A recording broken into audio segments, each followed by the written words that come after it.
Shalom, saudara-saudara yang dikasihi dalam Tuhan Yesus Kristus. Kita jumpa lagi dengan renungan singkat yang terdapat dalam Ibrani pasal yang ke-8 ayat 1 sampai dengan yang ke-5. Tapi sebelumnya itu mari kita berdoa. Tuhan Yesus, Bapa dalam kerajaan surga, puji syukur dan terima kasih kasih-Mu agung dalam hidup kami. Engkau firman yang hidup berbicaralah bagi kami Tuhan, urapi anak-anak-Mu dengan Roh Kudus. Karena anak-anak-Mu ingin mendengarkan firman-Mu di dalam nama Tuhan Yesus Kristus. Amin.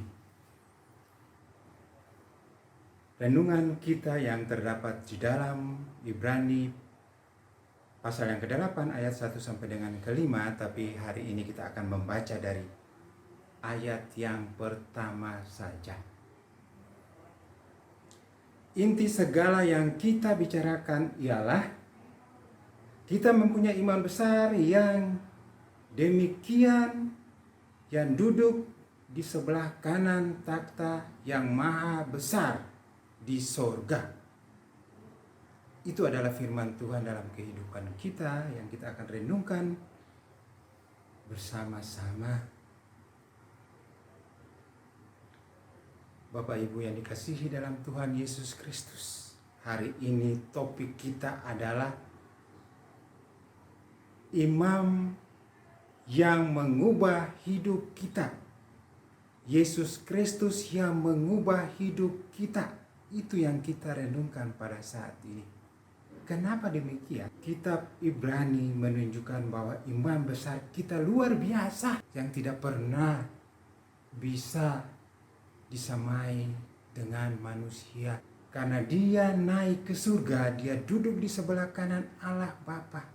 Di dalam perjanjian lama, imam besar adalah orang yang bisa menghubungkan jemaatnya, adalah perantara manusia dengan Allah yang kudus. Imam dalam perjanjian lama juga adalah yang bisa melakukan korban persembahan. Dan imam besar di dalam zamannya bangsa Israel adalah kedudukan yang tertinggi. Tapi hari ini kita akan membicarakan imam besar di dalam perjanjian baru. Imam yang agung. Iman di dalam Yesus Kristus. Kita akan membaca untuk penuntun kita pada hari ini terambil dalam Markus 14 ayat 62. Jawab Yesus, "Akulah dia, dan kamu akan melihat Anak Manusia duduk di sebelah kanan yang Maha Kuasa dan datang di tengah-tengah awan di langit."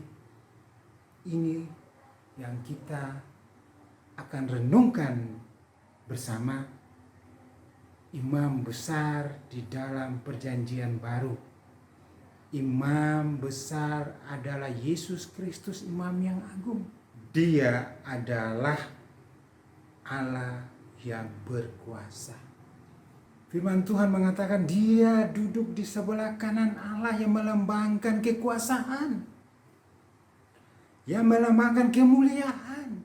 Dia duduk di sebelah kanan Allah Bapa yang melambangkan kekudusan bagi manusia. Allah itu kudus. Tidak ada seorang manusia pun yang bisa seperti Allah. Dan hari ini juga dia mengingatkan kepada kita, Injil Ibrani mengingatkan kepada kita bahwa imam besar di dalam Yesus Kristus adalah imam besar yang penuh kasih. Karena dia mengangkat derajat manusia ke tempat yang maha kuasa. Anak Manusia telah duduk di sebelah kanan Allah Bapa yang maha kuasa. Berarti manusia yang percaya kepadanya tidak sia-sia. Dia mengangkat derajat manusia ke tempat yang kudus. Karena dia adalah Anak Manusia yang menyelamatkan manusia.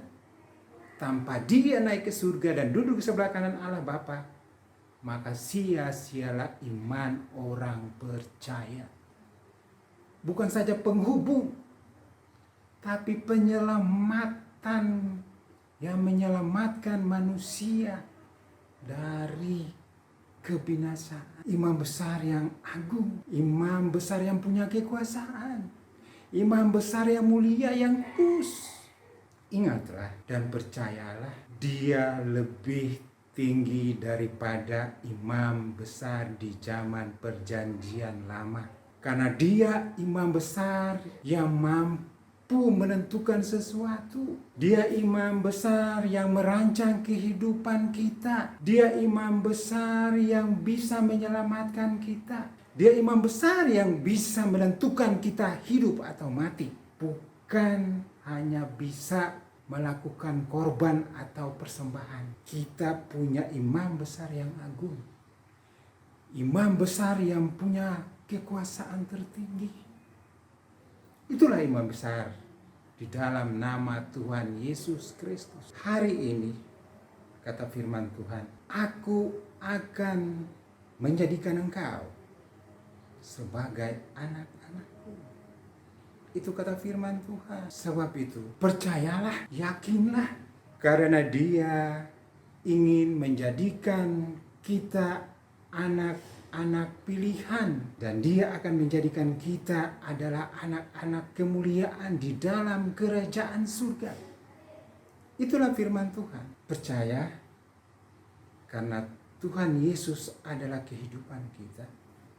Dia bukan saja memberikan petunjuk, tapi dia memberikan keselamatan dalam kehidupan kita. Karena di dalam dia ada jalan dan keselamatan. Karena di dalam dia ada terang hidup.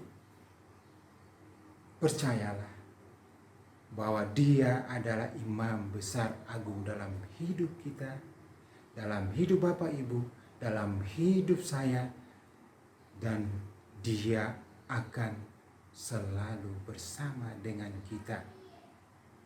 Itu janji firman Tuhan. Amin. Kita berdoa.